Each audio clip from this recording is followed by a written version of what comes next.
Z plus gas safety device install કરવા માટે સૌથી પહેલાં તમારા રેગ્યુલેટરને તમે બંધ કરી દો.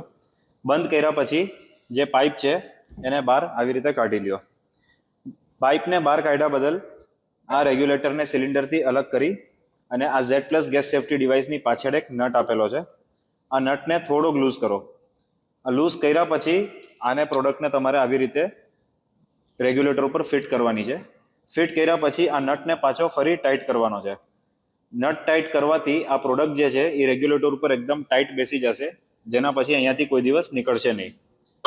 હવે આ પ્રોડક્ટ અને રેગ્યુલેટરને પાછું સિલિન્ડર ઉપર ઇન્સ્ટોલ કરી અને જે પાઇપ અમે પહેલાં કાઢ્યો હતો એ પાછો લગાડી દઈશું અહીંયા આવી રીતે.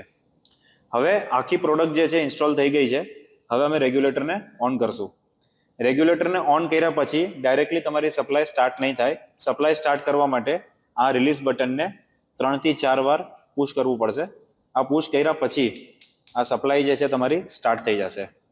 આના પછી કોઈ પણ હાદસો થાય જો તમારા ઘરમાં, જો આ પાઇપ ફાટી જાય, નળી ફાટી જાય કે સિલિન્ડરમાંથી કોઈ પણ જાતનું લીકેજ થાય કે તમારે બર્નરમાંથી લીકેજ થાય, તો આ પ્રોડક્ટ ઓટોમેટિક સિલિન્ડરને લોક કરી દેશે 1 સેકન્ડની અંદર, જેનાથી કોઈ પણ જાતનો અકસ્માત થવાનો ચાન્સીસ 0 થઈ જશે.